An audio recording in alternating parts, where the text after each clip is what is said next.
इस पावन भूमि से पूरे कर्नाटक स्टेट का दिव्यांग समानता, संरक्षण और सशक्तिकरण,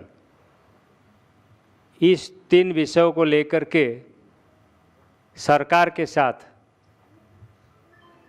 एक कैंपेन के रूप में इसकी शुरुआत आज से हो रही है।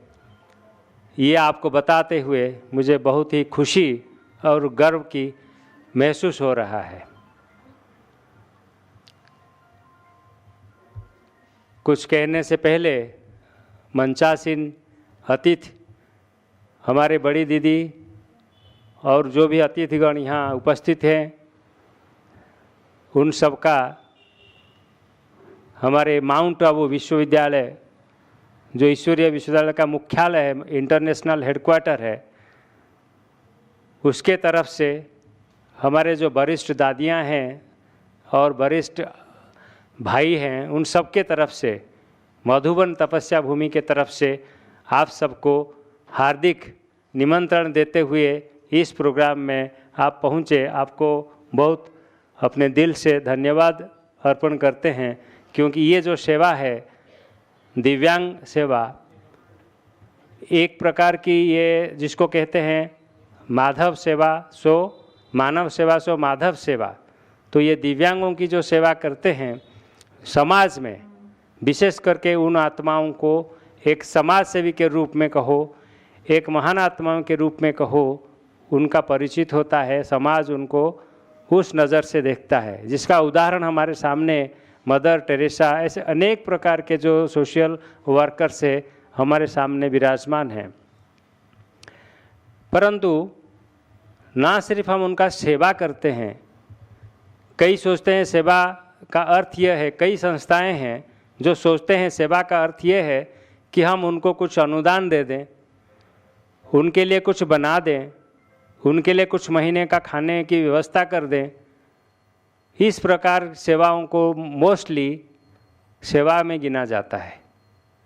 परंतु अगर हम विचार करें कि अगर हम कोई व्यक्ति को सिर्फ उनकी जो शारीरिक पूर्ति के हिसाब से अनुदान देते हैं, सेवा देते हैं, तो क्या वो इनफ है?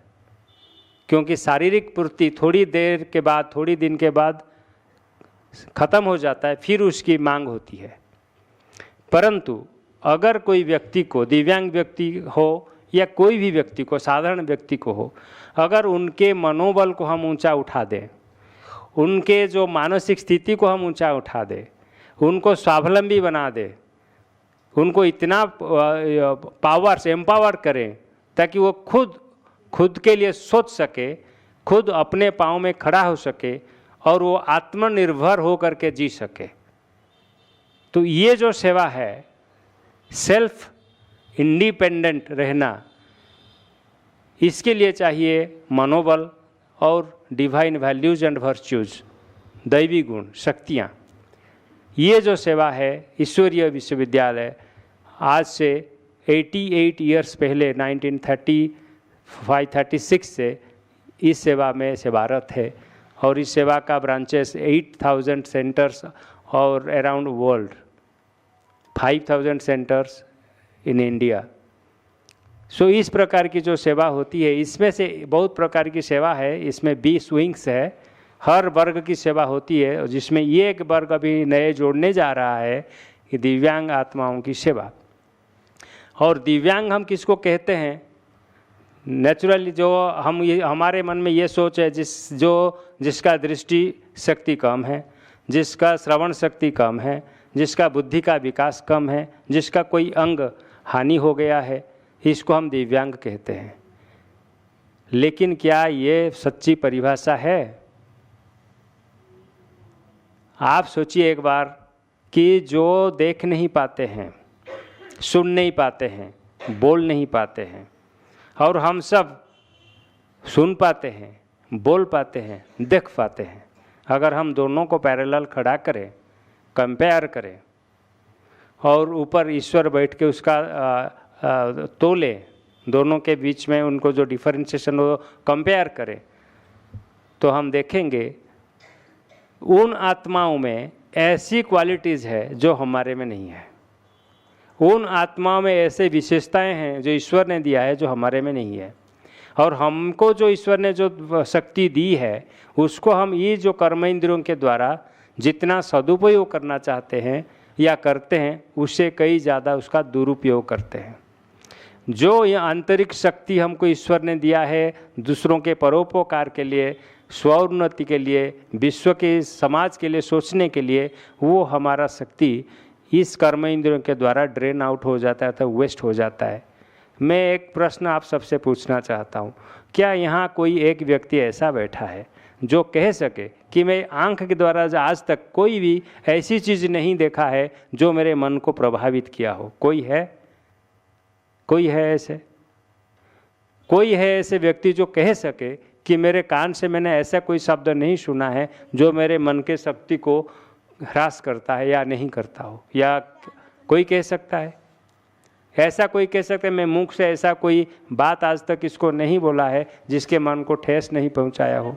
कि जो कर्म इंद्रिय हमें ईश्वर ने अच्छे करके भेजे हैं, देख पाते हैं, सुन पाते हैं, बोल पाते हैं, उनके द्वारा हमारा अंदर कितना बैड इनपुट्स जाता है और उसके द्वारा हम कितना पुण्य का कर्म करते हैं, ये अपना सेल्फ चेकिंग चाहिए।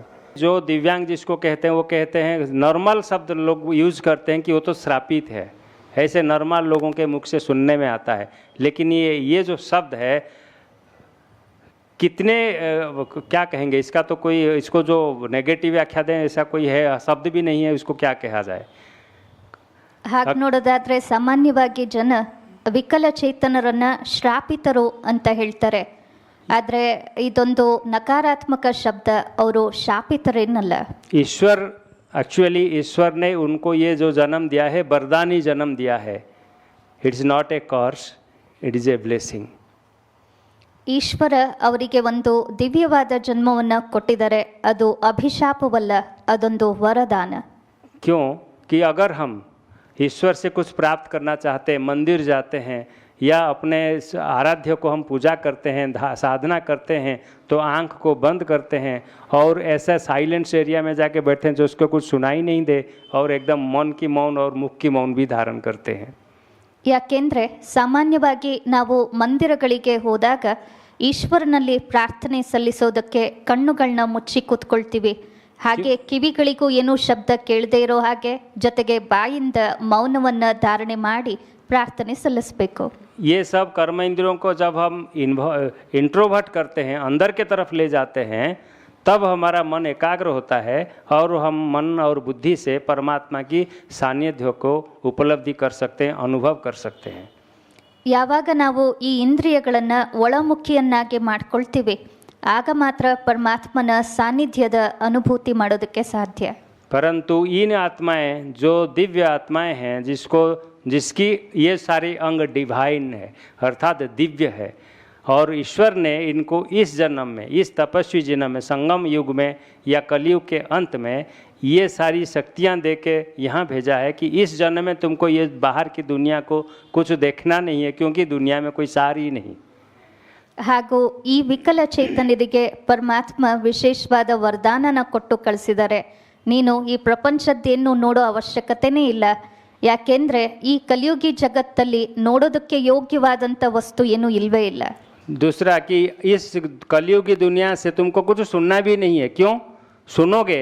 अभी हम आपको, आप अपने लाइफ में आप एनालिसिस कीजिए, दिन भर आज हम जो सुना है इसमें किसकी परिचर्चा होगा, किसकी लेन देन की बातें होगी, इस प्रकार की जो दुनिया की बातें सुना है जिसका कोई सार नहीं है. तो इस प्रकार की बातों तुमको सुनना नहीं है, ये ईश्वर वरदान देकर के उन्होंने यहाँ भेजे हैं. ಹಾಗೆಯೇ ಕೇಳಿಸ್ಕೊಳ್ಳೋ ಅವಶ್ಯಕತೆಯೂ ಇಲ್ಲ, ಯಾಕೆಂದರೆ ಸಾಮಾನ್ಯ ಇವತ್ತಿಡೀ ದಿನ ನಾವೇನು ಕೇಳಿಸ್ಕೊಂಡಿದ್ದೀವಿ ಅಂತ ಯೋಚನೆ ಮಾಡಿದ್ರೆ ಯಾರ್ದೋ ಬಗ್ಗೆ ಕೆಟ್ಟ ವಿಚಾರಗಳನ್ನ ಕೇಳಿರ್ಬೋದು. ಆದರೆ ಈ ಕೇಳೋ ಅವಶ್ಯಕತೆಯೂ ನಿಂಗಿಲ್ಲ ಅಂತ ಮೊದಲೇ ಭಗವಂತ ಅವ್ರಿಗೆ ಆ ವರದಾನ ಕೊಟ್ಟು ಕಳಿಸಿದ್ದಾರೆ.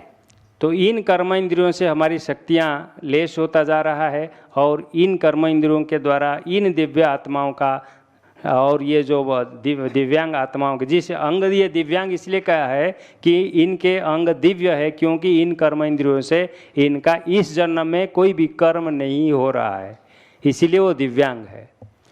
ನಮ್ಮ ಈ ಇಂದ್ರಿಯಗಳನ್ನು ಬಳಸ್ಕೊಂಡು ನಾವು ಆತ್ಮಿಕ ಶಕ್ತಿಯನ್ನ ಕಳ್ಕೊಳ್ತಿದ್ದೀವಿ. ಆದರೆ ಈ ದಿವ್ಯ ಚೇತನರ ಶಕ್ತಿ ಹೆಚ್ಚಾಗ್ತಿದೆ. ಯಾಕೆಂದ್ರೆ ಈ ಜನ್ಮದಲ್ಲಿ ಈ ಇಂದ್ರಿಯಗಳಿಂದ ಅವರ ಮೂಲಕ ಯಾವುದೇ ಪಾಪಕರ್ಮಗಳು ಆಗ್ತಾ ಇಲ್ಲ. तो हमारा ये कैंपेन का यह पहला उद्देश्य है कि समाज में ये बातें फैलाना है, समाज में ये जागृति ले आना है कि इन आत्माएं ने श्रापित नहीं है, इनका अंग दिव्य है, हमारे से ये महान आत्माएं हैं और ईश्वर के वरदानी आत्माएं हैं। ये पहला संदेश हम समाज को इस कैंपेन के द्वारा देने जा रहे हैं। ನಮ್ಮ ಈ ಅಭಿಯಾನದ ಮೂಲ ಉದ್ದೇಶ ನಾವು ಸಮಾಜದಲ್ಲಿ ಒಂದು ಜಾಗೃತಿಯನ್ನ ತರೋದಕ್ಕೆ ಬಯಸ್ತಿದ್ದೀವಿ.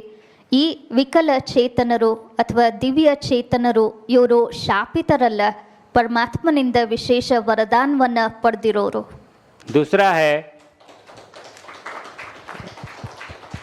हमारा लक्ष्य जो है समानता। आज कोई भी समाज में जो हम नॉर्मल लोगों की समान मतलब जो स्टेटस है, कोई भी ऐसा प्रयास नहीं करते हैं कि जो हमारे दिव्यांग भाई बहनों को इक्वालिटी, समानता, समान स्तर पर हम ले आए। उन जितना इज्जत हमें संसार से मिलता है, हम भी इन दिव्यांग आत्माओं का इतनी सम्मान दे, इतनी सम्मानित स्थान दे। ये जो संदेश ये कैंपेन के द्वारा हम समाज को देने जा रहे हैं कि ये दिव्य आत्माओं को भी इस समाज में समानता का अधिकार है। ಎರಡನೆಯದಾಗಿ ಸಮಾನತೆಯನ್ನು ತರೋದು ಈ ಅಭಿಯಾನದ ಉದ್ದೇಶ. ಇವತ್ತು ನಮ್ಮೆಲ್ರಿಗೂ ಸಮಾಜದಲ್ಲಿ ಯಾವ ಒಂದು ಗೌರವ ಸ್ಥಾನಮಾನಗಳು ದೊರಕ್ತಾ ಇದೆಯೋ, ಈ ದಿವ್ಯ ಆತ್ಮಗಳಿಗೂ ಅಥವಾ ದಿವ್ಯ ಚೇತನರಿಗೂ ಅಷ್ಟೇ ಸ್ಥಾನ ಮಾನ ಗೌರವ ಸಿಗಬೇಕು ಅನ್ನೋದನ್ನು ಸಮಾಜಕ್ಕೆ ನಾವು ಒತ್ತಿ ಹೇಳ್ತಿದ್ದೀವಿ. उन आत्माओं को सशक्तकरण करने के लिए जो दिव्यांग समानता, संरक्षण और सशक्तिकरण की बात, हम 3 बातों को संदेश देने जा रहे हैं समाज को। और इन आत्माओं को सशक्त करने के लिए ईश्वरीय विश्वविद्यालय ने कई सारे टूल्स एंड टेक्निक्स डेवलप किया गया है, जो इनके मानसिक शक्ति का विकास हो, बढ़े और वो आगे बढ़े, समाज में हर परिस्थिति को फेस करे और हर चैलेंजेस को फेस करते हुए सफलता को प्राप्त करे और स्वयं अपना अधिकार, अपना पोजीशन समाज में स्वयं सिद्ध करके बताएं कि समाज को कि हम आप के साथ इक्वल है। ಈ ದಿವ್ಯ ಚೇತನರನ್ನ ಸಶಕ್ತರನ್ನಾಗಿ ಮಾಡೋದಕ್ಕೆ ಈಶ್ವರೀಯ ವಿದ್ಯಾಲಯದಲ್ಲಿ ಅನೇಕ ಉಪಕರಣಗಳಿವೆ. ಯಾವ ಉಪಕರಣಗಳನ್ನು ಬಳಸ್ಕೊಂಡು ಅವರು ಸಶಕ್ತರಾಗ್ತಾರೆ ಹಾಗೂ ಸಮಾಜಕ್ಕೆ ಅವರು ತೋರಿಸಿ ಹೇಳ್ತಾರೆ, ನಾವು ಸಹ ಯಾರಿಗಿಂತಲೂ ಏನು ಕಡಿಮೆ ಇಲ್ಲ, ನಾವು ಸಹ ನಿಮ್ಮೆಲ್ಲರಿಗೂ ಸಮಾನರು, ನಮ್ಮಲ್ಲೂ ಅನೇಕ ಆಂತರಿಕ ಶಕ್ತಿಗಳಿವೆ, ಅನೇಕ ವಿಶೇಷತೆಗಳಿವೆ ಅನ್ನೋದನ್ನು ಪ್ರೂವ್ ಮಾಡಿ ತೋರಿಸೋದಕ್ಕೆ ಸಾಧ್ಯವಾಗತ್ತೆ. हमने इस संदर्भ में इंडिया के बहुत सारे स्टेट्स गए, बहुत सारे स्कूल्स गए, कुछ विदेश की भी यात्रा किया और जहाँ भी जाते हैं इन दिव्य आत्माओं से मिलते, उनके साथ मिलते हुए मुझे बहुत खुशी होती है और गर्व भी महसूस होता है कि इन आत्मा में इतनी विशेषताएं हैं जो हम उसको रिकॉग्नाइज अभी तक नहीं किया, ना ही समाज ने किया, ना ही कोई व्यक्ति ने किया। सिर्फ ज़रूरत है उनके अंदर जो क्वालिटीज़ है, ईश्वर ने जो उनको क्वालिटीज़ दे के भेजा है, उसी क्वालिटीज़ को इग्नाइट करना, उनको थोड़ा सा स्पेस देना समाज में, ताकि वो अपना जो क्वालिटीज़ को प्रदर्शन कर सके और उनको समाज में पहचान वो पा सके, इतना हम उनको सहयोग देना है। ನಾನು ಅನೇಕ ಸ್ಥಳಗಳಲ್ಲಿ ಅನೇಕ ದಿವ್ಯ ಚೇತನರ ಶಾಲೆಗಳು, ಕಾಲೇಜುಗಳು ಮತ್ತು ಬೇರೆ ಬೇರೆ ದೇಶಗಳಲ್ಲೂ ಸಹ ಅನೇಕ ಮಕ್ಕಳನ್ನು ಹೋಗಿ ಭೇಟಿ ಮಾಡಿ ನೋಡಿದ್ದೀನಿ. ಆದರೆ ಈ ಮಕ್ಕಳನ್ನೆಲ್ಲ ನೋಡಿದಾಗ ನನಗನ್ಸಿದ್ದಿಷ್ಟೇ, ಇವರಲ್ಲಿ ಒಂದು ವಿಶೇಷವಾದ ಗುಣ, ವಿಶೇಷವಾದ ಶಕ್ತಿ ಇವ್ರ ಒಳಗಡೆ ಇದೆ. ಕೇವಲ ನಾವು ಅದನ್ನು ಬೆಳಗಿಸ್ಬೇಕು, ಅವ್ರಿಗೆ ಅವಕಾಶ ಮಾಡಿಕೊಡ್ಬೇಕು, ಆಗ ಖಂಡಿತ ಅವರು ಜೀವನದಲ್ಲಿ ತುಂಬ ಮುಂದೆ ಬರೋದಕ್ಕೆ ಸಾಧ್ಯ ಇದೆ. कुछ दिन पहले 9 नवंबर से लेकर के 13 नवंबर तक 4 दिन का हमने एक राष्ट्रीय एक कॉन्फ्रेंस आयोजन किया था हमारे हेडक्वार्टर में राजस्थान में, जिसमें से सारे इंडिया से 350 विजुअली इम्पेयर्ड पहुंचे हुए थे जो समाज के अच्छे प्रतिष्ठित है। उसमें से कोई था रिजर्व बैंक के मैनेजर, कोई था एडमिनिस्ट्रेटिव ऑफिसर, कोई था प्रोफेसर, कोई था आईटी सेक्टर में काम करने वाला। इस समाज के हर सेक्टर से वो आए थे और वहाँ 4 दिन का उन लोगों के लिए सेमिनार रखा गया था। ನಮ್ಮ ಮುಖ್ಯಾಲಯವಾದ ಮೌಂಟ್ ಆಬುವಿನಲ್ಲಿ ಒಂದು ಸಮ್ಮೇಳನ ಏರ್ಪಡಿಸಲಾಗಿತ್ತು. ಅದರಲ್ಲಿ ಭಾರತದ ಅನೇಕ ಸ್ಥಳಗಳಿಂದ 350 ಜನ ದಿವ್ಯ ಚೇತನರು ಬಂದಿದ್ದರು. ಅದರಲ್ಲಿ ಒಬ್ಬರು ಬ್ಯಾಂಕ್ ಮ್ಯಾನೇಜರ್ ಇದ್ದರು, ಕೆಲವರು ಅನೇಕ ಶ್ರೇಷ್ಠ ಹುದ್ದೆಗಳಲ್ಲಿ IT ಪ್ರೊಫೆಷ್ನಲ್ ಇರ್ತಿದ್ರು, ಪ್ರೊಫೆಸರ್ ಇದ್ದರು, ಆ ಥರ ಅನೇಕರು ಬಂದಿದ್ದರು.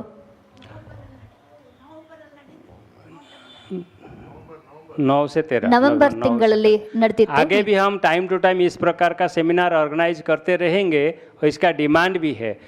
कहने का ये है कि अभी हम लोगों ने हम इनके जो क्वालिटीज़ है उसके अंदर हम गए नहीं। आप इनमें जो बाहर देखेंगे कुछ पोस्टर्स लगे हुए हैं, फ्लैक्स, उसमें एक लेडीज़ देखना, बेनोजेफ ने, she is the first IFS officer, Indian foreign service, now posted as Indian ambassador to USA। Can you imagine?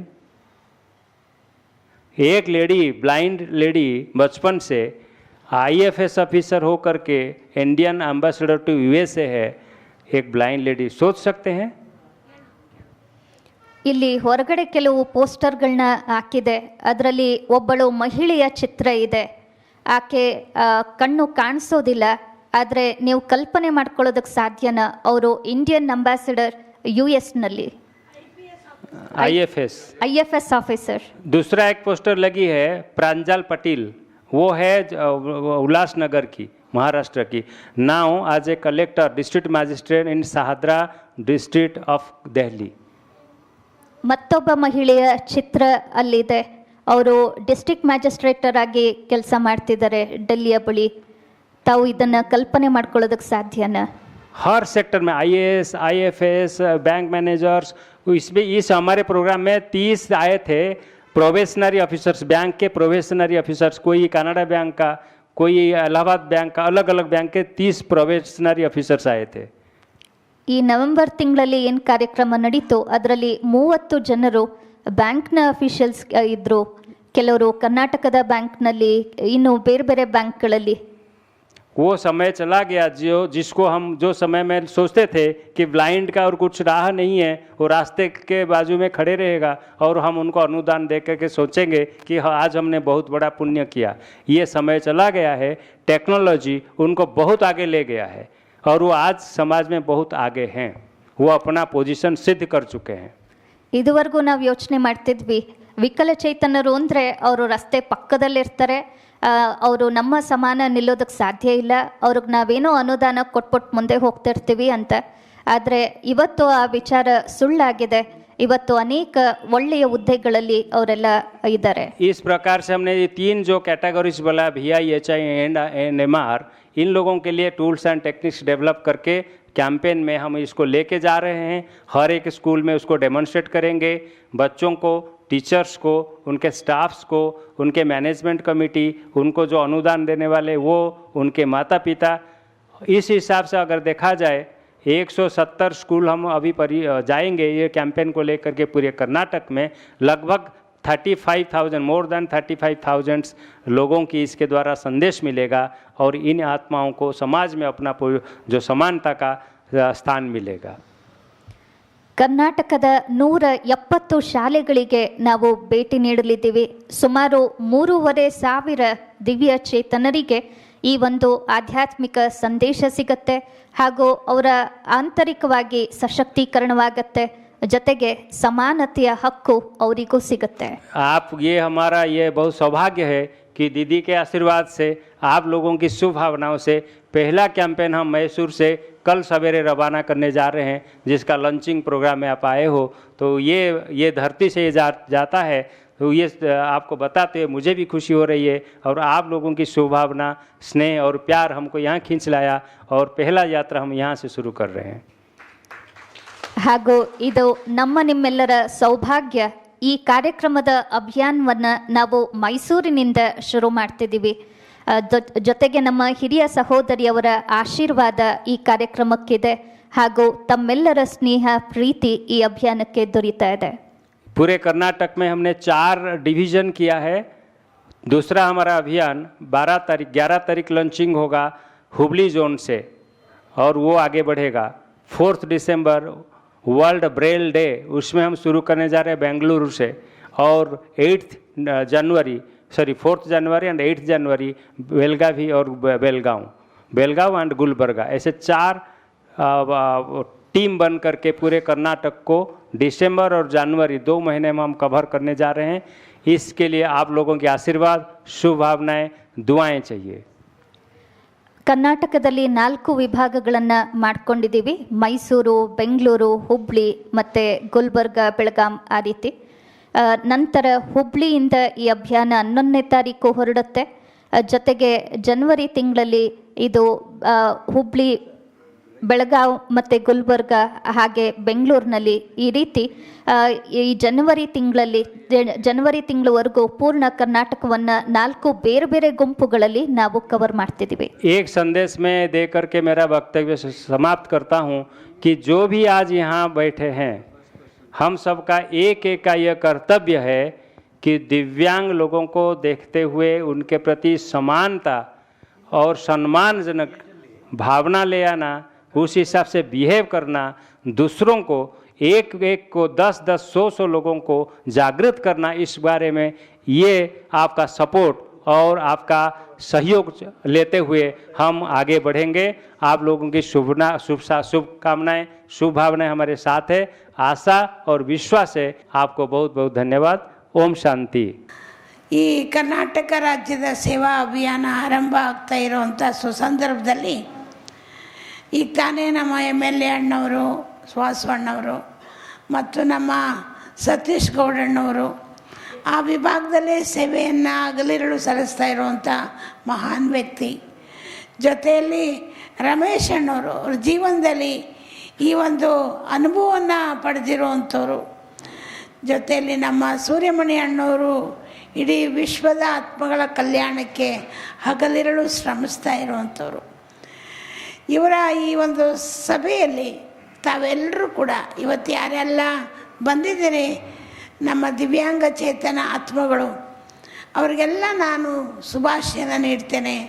ತಮ್ಮ ಜೀವನದಲ್ಲಿ ಭಗವಂತ ಕೊಟ್ಟಿರುವಂಥ ವರದಾನ ನೀವು ಸಾರ್ಥಕ ಮಾಡಿಕೊಂಡು ಸಮಾಜದಲ್ಲಿ ವಿಶೇಷ ಆತ್ಮರಾಗ್ತೀರಿ, ಎಲ್ಲರಿಗೂ ಆದರ್ಶ ಆಗ್ತೀರಿ. ನಾವು ಕೇಳಿದ್ವಿ ಕೆಟ್ಟದ್ದು ನೋಡಬಾರ್ದು, ಕೆಟ್ಟದ್ದು ಕೇಳಬಾರ್ದು ಅಂತ. ಮಹಾತ್ಮ ಗಾಂಧಿಯವ್ರದ್ದು ಮಾತಾಡಬಾರ್ದು, ಕೆಟ್ಟದ್ದು ಯೋಚನೆನೂ ಮಾಡಬಾರ್ದು ಅಂತ ಭಗವಂತ ಹೇಳ್ತಾನೆ. ಇದೆಲ್ಲ ಪ್ರಾಕ್ಟಿಕಲ್ ಜೀವನ ಅಂತಂದರೆ ಈ ದಿವ್ಯಾಂಗ ಚೇತನರದು. ನಾವು ನೋಡಬಾರ್ದು, ಹೇಗೆ ಕೇಳಬಾರ್ದು, ಹೇಗೆ ಮಾಡಬಾರ್ದು, ಇದನ್ನೆಲ್ಲ ನಾವು ಅರ್ಥ ಮಾಡಿಕೊಂಡು ಜೀವನದಲ್ಲಿ ಅಭ್ಯಾಸ ಮಾಡಬೇಕು. ನಿಮಗೆ ಸ್ವಾಭಾವಿಕವಾಗಿ ಸ್ವತಃ ಈ ಜೀವನದ ಸ್ವರೂಪದಲ್ಲಿ ಆ ಒಂದು ಶ್ರೇಷ್ಠ ಮನೋಸ್ಥಿತಿಯನ್ನು ಕಾಪಾಡುವಂಥ ವರದಾನ ಭಗವಂತನಿಂದ ಸಿಕ್ಕಿದೆ. ತಮ್ಮೆಲ್ಲರಿಗೂ ನಾನು ಹೃದಯಪೂರ್ವಕವಾಗಿ ವಂದಿಸ್ತೇನೆ. ಭಗವಂತ ನಿಮ್ಮೆಲ್ಲರನ್ನು ಕೂಡ ಈ ಸಮಾಜದಲ್ಲಿ ಒಂದು ಸಮಾನತೆ ಸಂರಕ್ಷಣೆಗೆ ಸಹಭಾಗಿಗಳನ್ನಾಗಿ ಮಾಡಿ ಈ ಸಮಾಜದ ಕಲ್ಯಾಣಕ್ಕೆ ತಾವೆಲ್ಲ ನಾಂದಿ ಆಗ್ತೀರಿ ಅಂತ ಇಂದಿನ ಕಾರ್ಯಕ್ರಮದಲ್ಲಿ ಆಗಮಿಸಿರುವ ಅತಿಥಿಗಳಿಗೆ ತಮ್ಮೆಲ್ಲರಿಗೂ ನಾನು ಹೃದಯಪೂರ್ವಕವಾಗಿ ವಂದಿಸ್ತಾ, ಈಗ ದಿವ್ಯಾಂಗ ಚೇತನ ಮಕ್ಕಳಿಗೆ ದೊಡ್ಡವರಲ್ಲಿ ಚಿಕ್ಕವರಲ್ಲಿ ಅವರಿಗೆಲ್ಲ ನಾನು ಈಶ್ವರ ವಿಶ್ವವಿದ್ಯಾಲಯದಿಂದ ಸನ್ಮಾನ ಮಾಡ್ತೇನೆ. ಜೊತೆಯಲ್ಲಿ ನಮ್ಮ ಇಲ್ಲಿ ಕುಳಿತಿರುವಂಥ ಎಲ್ಲ ಸೋದರ ಸೋದರಿಯರಿಗೆ ಪ್ರಸಾದ ವಿನಿಯೋಗನೂ ಇದೇ ಹಾಲ್ನಲ್ಲಿ ವಿತರಣೆ ಆಗುತ್ತೆ. ನಂತರ ತಾವೆಲ್ಲ ಹೊರಗಡೆ ಎಕ್ಸಿಬಿಷನ್ ನೋಡದೇ ಇದ್ದರೆ ಇದಕ್ಕೆ ಸಂಬಂಧಪಟ್ಟಿದ್ದು ಅದನ್ನು ಎಲ್ಲ ತಿಳ್ಕೊಂಡೋಗಿ ನಾಳೆಯಿಂದ ಈ ಅಭಿಯಾನ 4 ಜಿಲ್ಲೆ ಒಳಗೆ ನಡೆಯುತ್ತೆ. ನಮಗೆ ಒಂದು ಸಂಬಂಧಪಟ್ಟದ್ದೇ ಅಂತ ಅನ್ನುವಷ್ಟು ಸಂತೋಷ ಆಗ್ತಾಯಿದೆ. ನಮಗೆ ದಿವ್ಯಾಂಗ ಇದಕ್ಕೂ ನನಗೂ ಅವಿನಾಭಾವ ಸಂಬಂಧ ಇದೆ. ಹುಟ್ಟಿದಾರಭ್ಯಕ್ಕೆ ಈಗ ದಿವ್ಯಾಂಗರು ಅಂತಂದರೆ ಕೆಲವು ಹುಟ್ಟಿದಾರಭ್ಯ ದಿವ್ಯಾಂಗರಾಗ್ತೀವಿ, ಮತ್ತು ಹುಟ್ಟಿದ ನಂತರ ಕೆಲವು ನಿರೀಕ್ಷಿತ ಘಟನೆಗಳಿಂದಾಗಿ ದಿವ್ಯಾಂಗರಾಗ್ತೀವಿ. ಈ ಎಲ್ಲ ಒಂದು ಸಂದರ್ಭದಲ್ಲಿ ಇದನ್ನು ವರದಾನ ಅಂತಲೂ ಸೂರ್ಯಮಣಿ ಬಾಯಿಜಿಯವರು ಹೇಳಿದ್ರು, ಪ್ರಶ್ನೆ ರೂಪದಲ್ಲಿ ಹೇಳಿದ್ರು. ಅಲ್ಲಿ ಏನಾಗಿದೆ ಅಂತಂದರೆ, ಶಿವ ಯಾವುದೋ ಒಂದು ಹಾಡಲ್ಲಿ ಇದೆ, ಹಳೆಯ ಕಾಲದ ಹಾಡಲ್ಲಿ, ಕಿವಿದ್ದು ಕಿವಿಡ್ರು, ಕಣ್ಣಿದ್ದು ಕೊಡ್ರು, ಶಿವ ಯಾಕೆ ಹೆಂಗೆ ಕೊಟ್ಟರು ಅಂತಂದರೆ ವರ ಕೇಳಿದ್ರು. ಅಂದರೆ ಅದು ಒಂದು ವರ. ಅದು ಹೇಗಪ್ಪ ಅಂತಂದರೆ, ಭಗವಂತನಲ್ಲಿ ನಾವು ಏಕಾಗ್ರತೆಯನ್ನು ಮೂಡಿಸಿ ಮನಸ್ಸನ್ನು ಕೇಂದ್ರೀಕೃತಗೊಳಿಸೋದಕ್ಕೆ ಕೆಲವು ನಮ್ಮ ಮನಸ್ಸಿನ ಏಕಾಗ್ರತೆಗಳು ಬೇರೆ ಕಡೆ ಹೋಗ್ದಂಗೆ ಪ್ರತಿಬಂಧಿಸ್ತಕ್ಕಂಥ ಕೆಲವು ಈ 3 ಇಂದ್ರಿಯಗಳು, ಕಿವಿ, ಕಣ್ಣು ಮತ್ತು ನಾಲಿಗೆ, ಜಿಹ್ವೆ, ಇದನ್ನೆಲ್ಲ ನಾವು ಪ್ರತಿಬಂಧಿಸ್ತಕ್ಕಂಥದ್ದು ಏಕಾಗ್ರತೆ ಇದು ಮಾಡೋದಕ್ಕೆ. ಅದರಲ್ಲಿ ಯಾವುದಾದ್ರೂ ಒಂದು ಇದಾದರೆ ಅಷ್ಟು ಆಚೆ ಹೋಗ್ತಕ್ಕಂಥ ಇದು ದೃಷ್ಟಿ ಒಳಗೆ ಸೇರ್ಕೊಳ್ಳುತ್ತೆ, ಏಕಾಗ್ರತೆ ಜಾಸ್ತಿ ಆಗುತ್ತೆ. ಅದೆಷ್ಟೋ ಒಂದು ನಿಮಿಷಕ್ಕೆ ಎಷ್ಟೋ ಆಲೋಚನೆಗಳು ಬರ್ತಾವಂತಲ್ಲ, ಸ್ವಲ್ಪ ಕಮ್ಮಿ ಆಗ್ತವೆ. ಬರ್ತವೆ ಆಲೋಚನೆಗಳು ಮನಸ್ಸಿನಲ್ಲಿ, ಆದರೂ ಒಂದು ಅಷ್ಟು 50% ಕಮ್ಮಿ ಆಗ್ತದೆ. ಹಂಗಾದಾಗ ಕೆಲವು ಸಾಧನೆಗಳು ಮಾಡೋದಕ್ಕೆ ಅವಕಾಶ ಆಗುತ್ತೆ. ನಮ್ಮ ತಾಯಿಯವರು ಸಹ ಹುಟ್ಟಿದ ಮೇಲೆ ಪೋಲಿಯೋ ಅಟ್ಯಾಕ್ ಆಗಿ ರೈಟ್ ಲೆಗ್ಗು ಇದಾಯಿತು. ಅವ್ರಿಗೂ ಸಾಕಷ್ಟು ನಾವು ಅವರು ಸ್ಲಿಪ್ಪರ್ಸನ್ನೇ ಆ ರೀತಿ ಮಾಡಿ ಹಿಂಗೆ ತಿರ್ಕೊಂಡು ಇಲ್ಲಿ ಇದಾಗೋಂಗೆ ನಾವು ಮಾಡಿದ್ವಿ. ಅದು ಹುಟ್ಟಿದ ನಂತರ. ಹಾಗೆ ನಮ್ಮ ಮನೆಯವರು ನನ್ನ ಮದುವೆ ಆದಾಗ ಚೆನ್ನಾಗಿದ್ದರು. 20 ವರ್ಷಗಳ ನಂತರ ಒಂದು ಕಠ್ಮಂಡುನಲ್ಲಿ ಒಂದು ಇದು ಅಪಘಾತ ಆಯಿತು, ಬಸ್ ಆಕ್ಸಿಡೆಂಟು. ನೇಪಾಳ ಟೂರ್ ಹೋಗಿದ್ದಾಗ ಆ ಟೈಮ್ನಲ್ಲಿ ಅವರು ಕೂಡ ಬಲಗಡೆ ಕೈನ ಕಳ್ಕೊಂಬಿಟ್ರು. ಅವರು ಇದಾದರು. ಈ ಒಂದು ಇದು ನಮಗೂ ಕೂಡ ಸ್ವಲ್ಪ ಕಿವಿ ಸ್ವಲ್ಪ ಇದಿದೆ, ಕೇಳಿಸುತ್ತೆ. ಆದರೆ ಸ್ವಲ್ಪ ಮಟ್ಟಿಗೆ 50% ಅಂದರೆ ಲೋ ಫ್ರೀಕ್ವೆನ್ಸಿ ವಾಯ್ಸಸ್ಗಳು ಸ್ವಲ್ಪ ತುಂಬ ಏಕಾಗ್ರತೆಯಿಂದ ಕೇಳಬೇಕು. ಈಗ ನಾನು ಈಗ ಜಿಲ್ಲಾ ಮಟ್ಟದ ಅಧಿಕಾರಿಯಾಗಿದ್ದೀನಿ.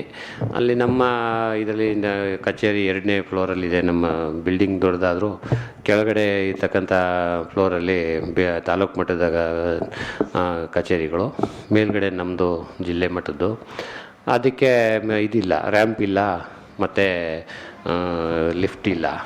ಇದು ನನ್ನನ್ನು ತಾಲೂಕು ಮತ್ತು ಗ್ರಾಮಾಂತರಗಳಿಂದ ನೋಡೋಕ್ಕೆ ಬರ್ತಕ್ಕಂಥವ್ರು ಕೆಲವರಲ್ಲಿ ಒಬ್ಬರೊಬ್ಬರು ಇದನ್ನು ಹಾಕ್ಕೊಂಡು, ಹಾಗೂ ರಂಗನಾಥಣ್ಣವರೇ, ರಮೇಶ್ ಸಾಹೇಬ್ರೆ, ರಾಮಚಂದ್ರವರೇ, ಅತುಲ್ ಅವರೇ, ಮತ್ತು ಇಲ್ಲಿ ಪ್ರಜಾಪಿತ ಈಶ್ವರಿ ವಿಶ್ವವಿದ್ಯಾಲಯದ ಎಲ್ಲ ಸದಸ್ಯರುಗಳೇ ಹಾಗೂ ಇಲ್ಲಿ ಸೇರ್ತಕ್ಕಂಥ ಎಲ್ಲ ಸಭಿಕರೇ, ಈಗ ಹೆಚ್ಚಿಗೆ ಮಾತನಾಡೋದು ಸಮಯ ಕಾಣ್ತಾ ಇಲ್ಲ. ಯಾಕೆಂದರೆ ಎಲ್ಲ ತೂಗುಡಿಕೆ ಆದಂಥ ಸಮಯ ಆಗ್ತಾಯಿದೆ. ಏಕೆಂದರೆ ಇದು ಮಾತನಾಡಬೇಕು ಅಂತಂದರೆ ನಾವು ಟೀಚಿಂಗ್ ಪೀರಿಯಡಲ್ಲಿ ಕೇಂದ್ರೀಯ ವಿದ್ಯಾಲಯದಲ್ಲಾಗಲಿ ಎಲ್ಲೇ ಆಗಲಿ ಟೀಚಿಂಗ್ ಮಾಡಬೇಕಾದ್ರೆ ಕಂಟಿನ್ಯೂಸ್ ಆಗಬೇಕಾದ್ರೆ 5 ಇಂದ 6 ಅವರ್ಸಲ್ಲಿ ನಾವು ಟೀಚ್ ಮಾಡೋಂಥ ಕೆಪಾಸಿಟಿನ ಹೊಂದಿರ್ತೀವಿ. ಹಾಗಾಗಿ ಇಲ್ಲೇನಾಗಿದೆ ಅಂದರೆ ಇವಾಗ ನಾವು ಅಷ್ಟೊಂದು ಔಚಿತ್ಯಪೂರ್ಣವಾದಂಥ ಮಾತನ್ನು ಆಡೋದಕ್ಕೆ ಇವಾಗ ಸಾಧ್ಯ ಆಗಲ್ಲ. ಯಾಕೆಂದರೆ ಅದು ಹೇಳೋದಕ್ಕೂ ಸಮಯವಲ್ಲ ಅನ್ನೋದು ಒಂದು ಇದು. ಸೊ ಹೀಗಾಗಿ ಇವತ್ತು ಈ ನಮ್ಮ ಸೂರ್ಯಮಣಿಯವರು ಈ ಒಂದು ರಾಜ್ಯಾದ್ಯಂತ 30 ಜಿಲ್ಲೆಗಳಲ್ಲಿ ಪ್ರವಾಸವನ್ನು ಮಾಡಿ ಈ ಒಂದು ಎ ಪರ್ಸನ್ ವಿತ್ ಡಿಸಬಿಲಿಟಿ ಆ್ಯಕ್ಟಿನ ಒಂದು ಇಂಪ್ಲಿಮೆಂಟೇಷನ್ ಆ್ಯಂಡ್ ಈ ವಿಕಲಚೇತನರ ಬಗ್ಗೆ ಈ ಒಂದು ಡಿಫ್ರೆಂಟ್ಲಿ ಏಬಲ್ನ ಒಂದು ಅವೇರ್ನೆಸ್ ಕಾರ್ಯಕ್ರಮ ಆ್ಯಂಡ್ ಎಜುಕೇಷನ್ ಫೀಲ್ಡ್ ಬಗ್ಗೆ ಅವರು ಹಮ್ಮಿಕೊಂಡು ಈ ಒಂದು ಕಾರ್ಯಕ್ರಮವನ್ನು ಇವತ್ತು ಆಯೋಜಿಸಿದ್ದಾರೆ. ಅದು ಆ್ಯಕ್ಚುಲಿಗೆ ವಿಶ್ವ ಅಂಗವಿಕಲರ ದಿನಾಚರಣೆ ನಮಗೆ ಡಿಸೆಂಬರ್ 3ರಂದು ವಿಶ್ವಸಂಸ್ಥೆ ಕರೆ ಕೊಟ್ಟಿರುವ ಹಿನ್ನೆಲೆಯಲ್ಲಿ ನಾವು ಈಗಾಗಲೇ ಆಚರಣೆ ಮಾಡಿದ್ದೀವಿ. ಹಾಗಾಗಿ ಇವತ್ತು ನಾಳೆಯಿಂದ ಈ ಅಭಿಯಾನ ಈ ಒಂದು ಪ್ರಜಾಪಿತ ಈಶ್ವರಿ ಸಂಸ್ಥಾನದ ವತಿಯಿಂದ ನಾಳೆಯಿಂದ ಆಗ್ತಾಯಿದೆ. ಅದು ಎಲ್ರಿಗೂ ಸಂತೋಷವನ್ನು ತಂದಂಥ ವಿಚಾರ. ಸೊ ಈ ಒಂದು ಹಿನ್ನೆಲೆಯಲ್ಲಿ ಈ differently Abel not only for human being including nature also different ಇದೆ ಅನ್ನೋದನ್ನ ನಾವೆಲ್ಲ ಮನಗಾಣಬೇಕಾಗ್ತದೆ. ಯಾಕೆಂದರೆ ಈ ನಿಸರ್ಗ ಏನಿದೆ, ಈ ಪ್ರಕೃತಿ, ಇದು ಪಂಚಭೂತಗಳು, ಪಂಚೇಂದ್ರಿಯಗಳು, ಜ್ಞಾನೇಂದ್ರಿಯಗಳು ಅಂತ ಏನು ಕರಿತೀವಿ, ಇದರಲ್ಲಿ ಪ್ರಕೃತಿನೂ ಕೂಡ ಒಂದು ಡಿಫ್ರೆಂಟ್ ಆಗಿದ್ದಾಗ ಆಫ್ಟರ್ ಆಲ್ ಹ್ಯೂಮನ್ ಬೀಯಿಂಗಲ್ಲಿ ಡಿಫ್ರೆಂಟ್ ಅನ್ನೋದು ಕಾಮನ್. ಏಕೆಂದರೆ ಈ ಸಮಾಜ ಯಾರನ್ನೂ ಕೂಡ ನಾವು ಸರಿ ಇದೆ ಅಂತ ಯಾರನ್ನು ಕೂಡ ಇವತ್ತು ಒಪ್ಪೋದಕ್ಕೆ ಯಾವುದೇ ಇದರಲ್ಲೂ ಸಿದ್ಧ ಇಲ್ಲ, ಯಾರೂ ಸಿದ್ಧ ಇಲ್ಲ ಇಂಥವ್ರು ಸರಿ ಇದ್ದಾರೆ ಅಂತ. No man perfect in the world, no man exact in the world. Yes. So ಹೀಗೆ ಇರಬೇಕಾದಾಗ ಈ ಪ್ರಪಂಚ ಯಾರಂತಾನೆ ಸರಿ ಇದೆ ಅಂತಂತಂದರೆ, ನಾನು ಇವಾಗ ಹೇಳ್ತೀನಿ, ಏನು ಹೇಳ್ತೀನಿ, ಈ ಎಲ್ಲ ದೇವತೆಗಳದೇ ಒಂದು ಏನಾಗಿದೆ ಅಂತಂದರೆ ಒಂದು ಅಂತ್ಯ ಹೆಂಗೆ ಕಂಡಿದೆ ಅಂದರೆ, ಲೈಫಲ್ಲಿ ಅಸೆಂಡಿಂಗು ಹೌದು, ಡಿಸೆಂಡಿಂಗು ಹೌದು, ಆದಿನೂ ಇದೆ, ಅಂತ್ಯನೂ ಇದೆ. ಹಂಗೆ ದೇವತೆಗಳಲ್ಲೇ ಕೂಡ ನಾವು ಒಂದು ಟ್ರ್ಯಾಜಿಡಿಯನ್ನು ನಾವು ಕಾಣ್ತೀವಿ. ಕಾರಣ, ನಾನು ಒಂದು ಎಕ್ಸಾಂಪಲ್ ಕೊಡ್ತೀನಿ. ನಾವು 12ನೇ ಶತಮಾನದಲ್ಲಿ ವಚನ ಸಾಹಿತ್ಯವನ್ನು ನಾವು ಕಂಡುಕೊಂಡವರು.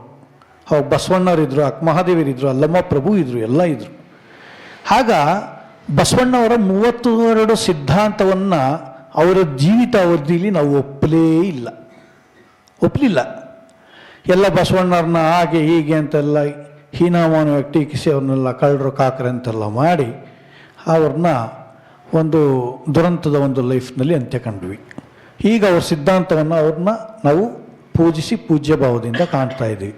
ಇದೇ ರೀತಿಯಲ್ಲಿ ಇಸ್ಲಾಂ ಧರ್ಮದಲ್ಲಿ ಬಂದರೆ ಕ್ರಿಸ್ತಶಕ 622ರಲ್ಲಿ ಹಿಜ್ರಾ ಶಕೆ ಸ್ಟಾರ್ಟ್ ಆದಾಗ ಮೆಕ್ಕಾದಿಂದ ಮದೀನಾಕ್ಕೆ ಮೊಹಮ್ಮದ್ ಪೈಗಂಬರವ್ರನ್ನ ಅವ್ರನ್ನ ಕಲ್ಲಲ್ಲೆಲ್ಲ ಹೊಡೆದು ಓಡಿಸಿ ಅವ್ರದ್ದು ಒಂದು ದುರಂತ. ಜೊತೆಗೆ ಜೀಸಸ್ ಕ್ರೈಸ್ತರಿಗೆ ಜೆರುಸಲೇಮ್ನಲ್ಲಿ ಅವ್ರಿಗೆ ಸಿಲುಬೆಗೆ ಏರಿಸಿ ಮಳೆಯೆಲ್ಲ ಹೊಡೆದು ಇದು ಮಾಡಿ ಅವ್ರನ್ನೂ ಕೂಡ ಯಾರೂ ಒಪ್ಪಲಿಲ್ಲ. ಇದು ಒಂದು ದುರಂತ. ಹೀಗೆ ಯಾವುದೇ ಒಂದು ದೇವತೆಗಳ ನಾವು ಅವ್ರ ಜೀವಿತ ಅವಧಿಯಲ್ಲಿ ನಾವು ಅವರ ಸಿದ್ಧಾಂತಗಳನ್ನ ಯಾರನ್ನೂ ಒಪ್ಪಲಿಲ್ಲ. ಅದೇ ರೀತಿಯಲ್ಲಿ ಸೈಂಟಿಫಿಕ್ ಆಗಿ ತಗೊಂಡ್ರೆ ಗೆಲಿಲಿಯೋ, ಕೋಪರ್ನಿಕಸ್ ಇವರೆಲ್ಲ ಏನು ಹೇಳಿದ್ರು, ಭೂಮಿ ಚಪ್ಪಟೆಯಾಗಿಲ್ಲ, ಇದೊಂದು ಚಪ್ಪಟೆಯಾಗಿಲ್ಲ ಭೂಮಿ, ಇದೊಂದು ಕಿತ್ಲೆ ಹಣ್ಣಿನ ಗೋಲಾಕಾರವಾಗಿದೆ ಅಂತ. ಇಲ್ಲ ಇದು ಚಪ್ಪಟೆಯಾಗಿದೆ ಅಂಥೇಳಿ ಅವರೇನು ಮಾಡಿದ್ರು, ಅವ್ರನ್ನೆಲ್ಲ ಗಲ್ಲಿಗೇರಿಸಿದ್ರು. ಆಮೇಲೆ ಫೈನಲ್ ಆಗಿ ಏನಾಯಿತು, ಸೈದ್ಧಾಂತಿಕವಾಗಿ ಭೂಮಿ ಗುಂಡಾಗಿದೆ, ಗೋಲಾಕಾರವಾಗಿದೆ, ಚಪ್ಪಟ್ಟೆ ಇಲ್ಲ ಅಂತ ಇದೆ. ಹೀಗೆ ಎಲ್ಲರದು ಇದೇ ಥರ ಇರ್ತದೆ. ಹಾಗೆ ಈಗ ಯಾರು ತಾನೇ ಈಗ ಇಂಟರ್ನಲ್ ಪ್ರಾಬ್ಲಮ್ ಇರ್ತದೆ, ಎಕ್ಸ್ಟರ್ನಲ್ ಪ್ರಾಬ್ಲಮ್ ಇರ್ತದೆ ಮನುಷ್ಯನಿಗೆ. ಯಾರು 100ಕ್ಕೆ 100 ಸರಿ ಇದ್ದಾರೆ, 100ಕ್ಕೆ 100 ಸರಿ ಇದ್ದಾರೆ ಅಂತಂದರೆ ಯಾರನ್ನ ಒಪ್ತಾ ಇದೆ ಸಮಾಜ? ಇಲ್ಲಿ ಕಪ್ಪಗಿದ್ರೂ ಕಷ್ಟ, ಬೆಳಗಿದ್ರೂ ಕಷ್ಟ, ದಪ್ಪಗಿದ್ರೂ ಕಷ್ಟ, ಸಣ್ಣಕ್ಕಿದ್ರೂ ಕಷ್ಟ. ಯಾವ ಥರದಲ್ಲಿ ಒಪ್ಪೋದು? ಎಲ್ಲರೂ ಒಂದೊಂದು ಬಟ್ ಮಾಡಿ ತೋರಿಸೋಂಥ ವಿಚಾರದಲ್ಲಿ ಇದೆ. ಹಾಗಾಗಿ ಇದರಲ್ಲೂ ಅಷ್ಟೇ, ಕಣ್ಣಿದ್ದರೂ ಇರ್ತಾರೆ, ಕೈ ಇಲ್ದೋದ್ರು ಇರ್ತಾರೆ, ಕಾಲಿಲ್ದೋದ್ರು ಇರ್ತಾರೆ, ಎಲ್ಲ ಥರದಲ್ಲೂ ನಾವು ಇದು ಮಾಡ್ತೇವೆ. ಆದರೆ ಕುವೆಂಪು ಅವರು ಹೇಳ್ದಂಗೆ ಎಲ್ಲರೂ ಒಂದಿನ ನೀವು ಹೆಂಗೆ ಬಾಳಬೇಕು ಅಂದರೆ ವಿಶ್ವ ಮಾನವರಾಗಿ ಬಾಳಬೇಕು ಅಂತ ಕುವೆಂಪು ಅವರ, ರಾಷ್ಟ್ರಕವಿ ಕುವೆಂಪು ಅವರ ಕರೆ. ಹಾಗಾಗಿ ನಾವೆಲ್ಲ ಏನಿದ್ರು all human being must have 5 skills, 5 ಸ್ಕಿಲ್ಗಳನ್ನು ಕಲ್ತ್ಕೋಬೇಕು ದಯವಿಟ್ಟು. Not only for different label. All human being must have 5 skills. One is self confident. Self confidence very important. Second one is fearless. Third one is transparent. Fourth one is straightforward. Fifth one is discipline. ಈ 5 ಸ್ಕಿಲ್ಗಳನ್ನು ನಾವು ಇಟ್ಕೊಂಡಾಗ ಜೀವನದಲ್ಲಿ ಎಲ್ಲಿ ಬೇಕಾದರೂ ಇಡೀ ಪ್ರಪಂಚದಲ್ಲಿ ನಾವು ಲೈಫನ್ನು lead ಮಾಡಿ ಮ್ಯಾನೇಜ್ ಮಾಡ್ಬೋದು, ಯಾರಿಗೂ ಕೇರ್ನೆ ಮಾಡಬೇಕಾಗಿಲ್ಲ. ಹಾಗಾಗಿ ಇವತ್ತು ಯಾವುದೇ ಕಾರಣಕ್ಕೂ ಡಿಫ್ರೆಂಟ್ಲಿ ಏಬಲ್ ಅನ್ನೋದು ಅದೇನು ಅಡ್ಡ ಬರೋದಿಲ್ಲ. ಈಗೇನಂದರೆ ನಮಗೆ ಅವಕಾಶಗಳನ್ನು ಉಪಯೋಗಿಸ್ಕೊಂಡು ಇವತ್ತಿನ ಟೆಕ್ನಾಲಜಿಯನ್ನು ನಾವು ಬಳಸ್ಕೊಂಡು ಒಳ್ಳೆ student life is a golden life, education is a goal. ಈ ಎಜುಕೇಷನ್ ಅನ್ನೋ ಗೋಲನ್ನು ಕಾರ್ಯಕ್ರಮದಲ್ಲಿ ದಿವ್ಯ ಸಾನ್ನಿಧ್ಯ ವಹಿಸಿರ್ತಕ್ಕಂಥ ರಾಜಯೋಗಿಣಿ BK ಲಕ್ಷ್ಮೀಜಿ ಅಕ್ಕಾರವರೇ ಮತ್ತು ವೇದಿಕೆ ಮೇಲೆ ಮುಖ್ಯ ಅತಿಥಿಗಳಾಗಿರ್ತಕ್ಕಂಥ ಮೈಸೂರು ಜಿಲ್ಲಾ ಪಂಚಾಯಿತಿಯ ಕಾರ್ಯಪಾಲಕ ಅಭಿಯಂತರಾದಂಥ ಮಾನ್ಯ ಶ್ರೀ R. ರಮೇಶ್ರವರೇ,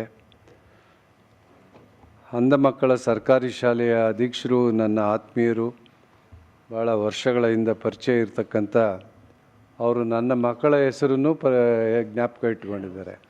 ಅಂದರೆ ಕೆಲವು ಸಾರಿ ತಕ್ಷಣಕ್ಕೆ ನನ್ನನ್ನು ಯಾರಾದರೂ ಕೇಳಿದ್ರೆ ನಿಮ್ಮ ಮಕ್ಕಳ ಹೆಸರು ಹೇಳಿ ಅಂದರೆ 3 ಮೊದಲನೇ ಒಂದು 2ನೇ ಸಾರಿ ಹೇಳ್ಬೋದು, 2ನೇ ಆದರೆ ಅವರಿಗೆ ಆ ಶಕ್ತಿ, ವಿಶೇಷವಾದಂಥ ಶಕ್ತಿ ದೇವರು ಅವರಿಗೆ ಕೊಟ್ಟಿದ್ದಾನೆ ಅನ್ನೋದಕ್ಕೆ ಇದೊಂದು ಉದಾಹರಣೆ. ಯಾವಾಗಲೂ ಒಂದು ಸಾರಿ ತಿಳ್ಕೊಂಡಿದ್ದಾರೆ. ನಾನು 3 ಮಕ್ಕಳ ಹೆಸರು ಹೇಳ್ತಾ ಇದ್ದಾರೆ. ಕವೀಶ್, ಅವೀಶ್, ರಿತೇಶ್ ಅಂತೇಳಿ ಬಂದ ತಕ್ಷಣ ಹೇಗಿದ್ದಾರೆ ಅಂತ ಕೇಳಿದ್ರು. ಅಲ್ಲಿಗೆ ಎಷ್ಟರ ಮಟ್ಟಿಗೆ ಅವ್ರಿಗೆ ಜ್ಞಾನ ಇದೆ ಅಂತಕ್ಕಂಥದ್ದನ್ನು ನಾವು ಅರ್ಥ ಮಾಡ್ಕೊಳ್ಬೇಕು. ಅವತ್ತು ಈ ದಿನ ಮಾನ್ಯ ಶ್ರೀ ಸತೀಶ್ ಗೌಡರು ಅಧೀಕ್ಷಕರು, ಅಂಧ ಮಕ್ಕಳ ಸರ್ಕಾರಿ ಶಾಲೆ, ಅಲ್ಲಿ ಅವರು ಕರ್ತವ್ಯ ನಿರ್ವಹಿಸ್ತಾ ಇದ್ದಾರೆ. ಅದೆಲ್ಲದಕ್ಕಿಂತ ಈ ರಾಷ್ಟ್ರೀಯ ಸಂಚಾಲಕರು ದಿವ್ಯಾಂಗ ಸೇವಾ ವಿಭಾಗ ಈಶ್ವರಿ ವಿಶ್ವವಿದ್ಯಾನಿಲಯ ಮೌಂಟ್ ಅಬುನಲ್ಲಿ ಇರ್ತಕ್ಕಂಥ ಕೇಂದ್ರದ ಸಕ್ರಿಯವಾಗಿ ಪಾಲ್ಗೊಂಡು ಅವರು ದೇಶ ಮತ್ತು ವಿದೇಶಗಳಲ್ಲಿ ಅವರ ಅನುಭವಗಳನ್ನು ಮಕ್ಕಳಿಗೆ ಮತ್ತು ಪೋಷಕರಿಗೆ ಮತ್ತು ಇನ್ನಿತರ ನಾಗರಿಕರಿಗೆ ತಿಳಿಸೋದ್ರ ಮೂಲಕ ಭಾಳಷ್ಟು ಮಾನವ ಕುಲಕ್ಕೆ ಒಂದು ಕೊಡುಗೆಯಾಗಿ ಕೊಟ್ಟಿರ್ತಕ್ಕಂಥ ಇವತ್ತಿನ ಮುಖ್ಯ ಅತಿಥಿಗಳಲ್ಲಿ ಅವರೂ ಒಬ್ಬರಾದಂಥ ಮಾನ್ಯ ಶ್ರೀ ಬಿ ಕೆ ಸೂರ್ಯಮಣಿ ಬಾಯಿಜಿ ರವರೇ, ಅದೇ ರೀತಿ ನನ್ನ ಆತ್ಮೀಯರು ಆದಂಥ ಹಿರಿಯರು ಆದಂಥ ಬಿ ಕೆ ರಂಗನಾಥಣ್ಣನವರೇ, ಮತ್ತು ರಾಮಚಂದ್ರಣ್ಣ ಅವರೇ, ವೇದಿಕೆ ಮುಂಭಾಗದಲ್ಲಿರ್ತಕ್ಕಂಥ ಈಶ್ವರಿ ವಿಶ್ವವಿದ್ಯಾನಿಲಯದ ಎಲ್ಲ ಸಹೋದರ ಸಹೋದರಿಯರೇ ಮತ್ತು ಆತ್ಮೀಯ ಬಂಧುಗಳೇ, ಇಲ್ಲಿ ನೆರೆದಿರ್ತಕ್ಕಂಥ ವಿದ್ಯಾರ್ಥಿ ಮಿತ್ರರೇ, ಕಾರ್ಯಕ್ರಮ ಭಾಳ ಸಂತೋಷದಿಂದ ಉದ್ಘಾಟನೆ ಮಾಡಿದ್ದೀನಿ. ನನಗೆ ಬೆಳಿಗ್ಗೆ ಒಂದು ಆಹ್ವಾನವನ್ನು ಕೊಡೋದ್ರ ಮೂಲಕ ಕಡ್ಡಾಯವಾಗಿ ಬರಲೇಬೇಕು ಅಂಥೇಳಿ ಯೋಗಿಣಿ ಅಕ್ಕರವರು, ಲಕ್ಷ್ಮೀಜಿರವರು ನನಗೆ ಒಂದು ರೀತಿಯಲ್ಲಿ ಆಜ್ಞೆಯನ್ನು ನೀಡಿದರು. ನಾನು ಬರ್ತೀನಿ, ಆದರೆ ಭಾಳ ಸಮಯ ಇರೋದಕ್ಕೆ ಸಾಧ್ಯ ಇಲ್ಲ ಅಂತಕ್ಕಂಥ ಮಾತನ್ನು ಅವರಲ್ಲಿ ವಿನಂತಿಸ್ಕೊಂಡೆ. ಅವರು ಒಪ್ಪಲಿಲ್ಲ. ಬಂದು ನೋಡಿದಾಗ ನನಗೆ ಸ್ವಲ್ಪ ಸಮಯಕ್ಕೆ ಮೊದಲೇ ನಾನು ಇಲ್ಲಿಗೆ ಬಂದು ನೋಡಿದಾಗ ಅದರಲ್ಲೂ ಬಿ ಕೆ ಸೂರ್ಯಮಣಿ ಬಾಯಿಜಿರವರು ಎಲ್ಲ ವಿಶ್ಲೇಷಣೆ ಮಾಡಿದಾಗ, ವಿಚಾರಗಳನ್ನು ತಿಳಿಸಿದಾಗ ನಮಗೆ ಗೊತ್ತಿಲ್ಲದೆ ಇರತಕ್ಕಂಥ ಭಾಳಷ್ಟು ವಿಷಯಗಳನ್ನು ನಾನು ಅರಿತುಕೊಂಡಂತಾಗ್ತದೆ.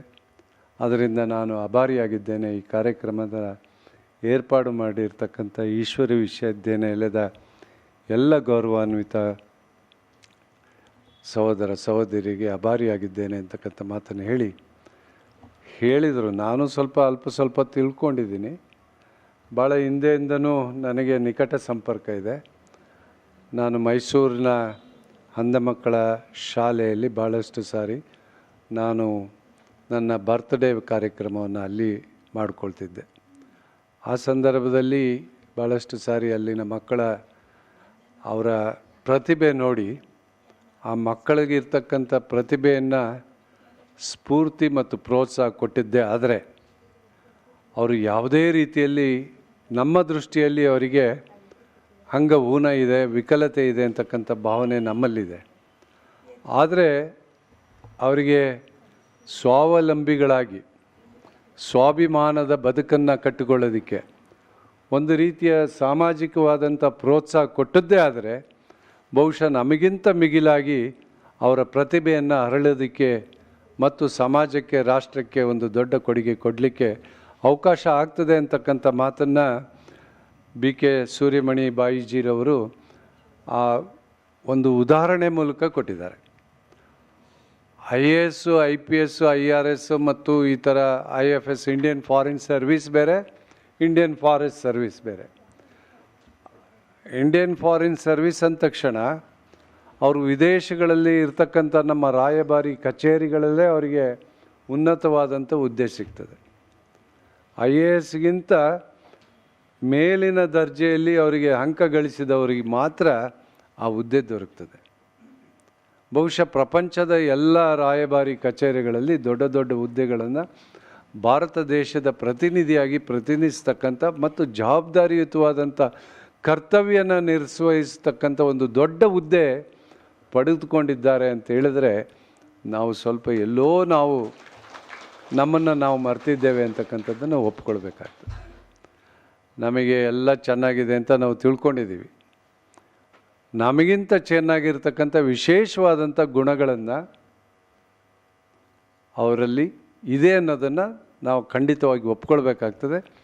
ಅದನ್ನು ಪ್ರಾಕ್ಟಿಕಲಾಗಿ ಮಾಡಿ ತೋರಿಸ್ಲಿಕ್ಕೂ ಸಮೇತ ಕೆಲವು ಉದಾಹರಣೆಗಳನ್ನು ಅಲ್ಲಿ ಹೇಳಿದರು. ಬಾಲ್ಗಳನ್ನು ಮತ್ತು ಏಣಿ, ನಾವು ಹಳೆ ಕಾಲದಲ್ಲಿ ಹಾವು ಏಣಿ ಆಟ ಆಡತಕ್ಕಂಥ ಸಂದರ್ಭದಲ್ಲಿ ಬರ್ತಕ್ಕಂಥ ಇದು ಕ್ಯೂರಿಯಾಸಿಟಿ, ನಮಗೆ ಕಣ್ಣಿದ್ದವ್ರಿಗೆ, ಕಿವಿ ಇದ್ದವರಿಗೆ, ಕೇಳೋಂಥವ್ರಿಗೆ ಎಲ್ರಿಗೂ ಆ ಕ್ಯೂರಿಯಾಸಿಟಿ ಇರ್ತದೆ. ಆದರೆ ಇದು ಯಾವುದೂ ಇಲ್ಲದೆ ಇದ್ದಾಗಲೂ ಅವರು ಅದನ್ನು ಇನ್ನೂ ಚೆನ್ನಾಗಿ ಅರ್ಥ ಮಾಡಿಕೊಳ್ಳಬಲ್ಲರು ಅಂತಕ್ಕಂಥದ್ದನ್ನು ಉದಾಹರಣೆ ಮುಖೇನ ತೋರಿಸಿದ್ದಾರೆ. ಬಹುಶಃ ಇದು ಒಂದು ರೀತಿಯಲ್ಲಿ ಉಪಯೋಗಕರವಾದಂಥ ಮಾಹಿತಿ, ಅನುಭವಗಳನ್ನು ಹಂಚಿಕೊಳ್ಳೋದಕ್ಕೆ ಇದೊಂದು ವಿಶೇಷ ಕಾರ್ಯಕ್ರಮ ಹಾಕ್ಕೊಳ್ಳೋದ್ರ ಜೊತೆಗೆ ಕರ್ನಾಟಕದಲ್ಲಿ ಸುಮಾರು 35,000 ಜನರಿಗೆ, ದಿವ್ಯಾಂಗ ಸಮಾನ ವಿದ್ಯಾರ್ಥಿಗಳಿಗೆ ಇದರ ಅನುಭವವನ್ನು ನೀಡಲಿಕ್ಕೆ ಈಶ್ವರಿ ವಿಶ್ವವಿದ್ಯಾನಿಲಯದ ಕೇಂದ್ರದಿಂದ ಮಾಡಿರ್ತಕ್ಕಂಥದ್ದು ಶ್ಲಾಘನೀಯ. ಅದರಲ್ಲೂ ದೇಶ ಮತ್ತು ವಿದೇಶಗಳಲ್ಲಿ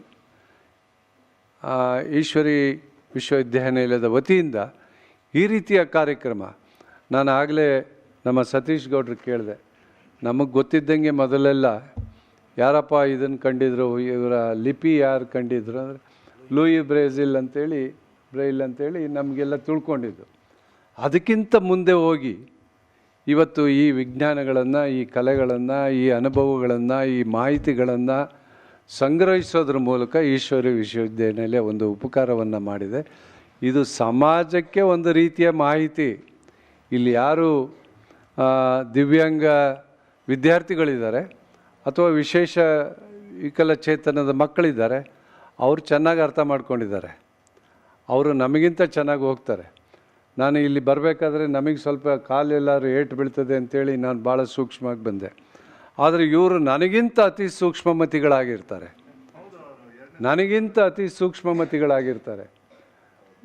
ಅವರು ಎಲ್ಲಿಯೂ ಹೇಳಿ ಕೇಳಿನೂ ಬೀಳೋದು ಅಪರೂಪ.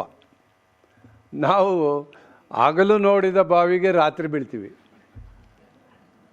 ಆದ್ದರಿಂದ ದೇವರು ಅವರಿಗೆ ಸೃಷ್ಟಿಕರ್ತ ಒಂದು ವಿಶೇಷವಾದಂಥ ಗುಣಗಳನ್ನು, ಒಂದು ಪ್ರತಿಭೆಗಳನ್ನು ಕೊಟ್ಟಿರ್ತಾರೆ. ಆದ್ದರಿಂದ ಇದೊಂದು ರೀತಿಯಲ್ಲಿ ಅವರನ್ನು ಅಷ್ಟೇ ನಮ್ಮ ರೀತಿ ಅವರು ಸಮಾನರು ಅಂತಕ್ಕಂಥದ್ದನ್ನು ಗೌರವದಿಂದ, ಸಮಾನತೆಯಿಂದ ಅವರ ಹಕ್ಕುಗಳನ್ನು ಸಂರಕ್ಷಣೆ ಮಾಡೋದ್ರ ಮೂಲಕ, ಅವರಿಗೆ ಹಕ್ಕುಗಳಿದೆ ಕೆಲವೆಲ್ಲ ನಾವು ತಿಳ್ಕೊಂಡಿಲ್ಲ, ಅವ್ರನ್ನ ಹೀಯಾಳಿಸಂಗಿಲ್ಲ, ಬೈಯಂಗಿಲ್ಲ. ಬೈಬೋದಾ ಸತೀಶ್ ಗೌಡ್ರೆ? ಅವ್ರಿಗೆ ಬೈಯಂಗಿಲ್ಲ. ವಿಶೇಷವಾಗಿ ಅವರ ಹಕ್ಕನ್ನು ಪ್ರತಿಪಾದಿಸೋದಕ್ಕೆ ವಿಶೇಷವಾದಂಥ ಕಾಯ್ದೆಗಳನ್ನು ಅವರಿಗೆ ಮಾಡಿಕೊಟ್ಟಿದ್ದಾರೆ. ಅದರಲ್ಲಿ ನಾವೇನಾದರೂ ಅವರಿಗೆ ಸ್ವಲ್ಪ ಕೆಟ್ಟದಾಗಿ ನಡ್ಕೊಂಡ್ರೆ ಅವರಿಗೆ 6 ತಿಂಗಳಿಂದ 6 ವರ್ಷ ಜೈಲು ಕೊಡೋವಂಥ ಶಿಕ್ಷೆ ಕೊಡ್ತಕ್ಕಂಥ ಕಾಯ್ದೆಗಳು ಸಮೇತ ಮಾಡಿದೆ. ಆದ್ದರಿಂದ ಅವರ ಹಕ್ಕುಗಳನ್ನು ಸಂರಕ್ಷಣೆ ಮಾಡ್ತಕ್ಕಂಥ ಸಂದರ್ಭದಲ್ಲಿ ಕಾಯ್ದೆಗಳ ಮುಖೇನ ಅನ್ನೋದಕ್ಕಿಂತ ಈ ರೀತಿಯ ಕಾರ್ಯಕ್ರಮಗಳಿಂದ ಎಲ್ಲರಿಗೂ ತಿಳುವಳಿಕೆ ಕೊಡೋದ್ರ ಮೂಲಕ ಅವ್ರನ್ನ ದಿವ್ಯಾಂಗ ಇರ್ತಕ್ಕಂಥ ವಿದ್ಯಾರ್ಥಿಗಳಿರ್ಬೋದು, ವಯಸ್ಕರು ಇರ್ಬೋದು, ಎಲ್ಲರನ್ನೂ ಸಮಾನರಾಗಿ ನೋಡ್ತಕ್ಕಂಥ, ಗೌರವಿಸ್ತಕ್ಕಂಥ, ಸ್ವಾಭಿಮಾನದ ಸ್ವಾವಲಂಬಿಗಳು ಬದುಕು. ಅವರು ಮೊದಲೇ ಸ್ವಾವಲಂಬಿಗಳು, ಯಾರ್ದು ಇದೇ ಬೇಕಿಲ್ಲ. ಅವರೆಲ್ಲ ನಿತ್ಯ ಚಟುವಟಿಕೆಗಳನ್ನು ಅವರೇ ಮಾಡ್ಕೊಳ್ತಾರೆ. ನನಗೆಲ್ಲ ಇದ್ದು 1 ತಿಂಗಳಲ್ಲಿ 2 ಸಾರಿ ಉಂಡು ಮಾಡ್ಕೊಂಡಿದ್ದೀನಿ. ನನ್ನ ಕೈ ಒಂದು ಸಾರಿ, ತಲೆ ಒಂದು ಸಾರಿ. ಇನ್ನೂ ತಲೆನೇ ನನಗೆ ಸರಿಯಾಗಿಲ್ಲ. ನಾನೇ ಈ ಶವರ್ಗೆ ಗುದ್ದುಕೊಂಡು ಬ್ಲೀಡ್ ಮಾಡ್ಕೊಂಡಿದ್ದೀನಿ. ಅವ್ರು ಮಾಡ್ಕೊಳ್ಳೋದಿಲ್ಲ. ಅದೇ ಶವರಲ್ಲಿ ಚೆನ್ನಾಗಿ ಸ್ನಾನ ಮಾಡ್ಕೊಂಡು ಬರ್ತಾರೆ. ಅಂದರೆ ಅಷ್ಟು ಸೂಕ್ಷ್ಮಮತಿಗಳಾಗಿರ್ತಾರೆ. ಆದ್ದರಿಂದ ಅವರು ಯಾರಿಗಿಂತ ಕಡಿಮೆ ಇಲ್ಲ, ನಮಗಿಂತ ಮಿಗಿಲಾಗಿ ಅವರಿಗೆ ಹೆಚ್ಚಿನ ಒಂದು ಗೌರವ ಸಿಗಬೇಕು ಅನ್ನೋದರಲ್ಲಿ ಈ ಪ್ರಜಾಪಿತ ಬ್ರಹ್ಮಕುಮಾರಿ ವಿಶ್ವವಿದ್ಯಾನಿಲಯ ಈ ರೀತಿಯ ಕಾರ್ಯಕ್ರಮಗಳಿಂದ ಜನರ ಮನಸ್ಸಿಗೆ ಅವರ ಪರಿಸ್ಥಿತಿಯನ್ನು ಅರ್ಥ ಮಾಡಿಕೊಂಡು ನಾವು ಅವರನ್ನು ಗೌರವಿಸೋದ್ರ ಮೂಲಕ ಸಮಾಜದಲ್ಲಿ ನಮಗಿಂತ ಕಡಿಮೆ ಇಲ್ಲ, ಅವರು ಸಮಾನರು. ಏನಾದರೂ ಸಾಧಿಸಬೇಕೆಂಬ ಆಸೆ ಮನದಿ ಮಾಡಲು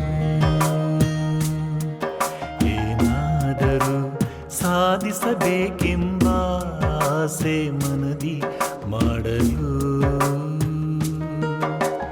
ಯಾವುದೇ ಕೆಲಸ ಕಷ್ಟವಲ್ಲ ಧೈರ್ಯವಂತರಿಗೆ, ಯಾವುದೇ ಕೆಲಸ ಕಷ್ಟವಲ್ಲ ಧೈರ್ಯವಂತರಿಗೆ. ಯಶಸ್ಸಿನ ಹಾದಿಯಲ್ಲಿ ದೇಹವು ತೊಡಕು ಆಗದೇ ಇರಲಿ.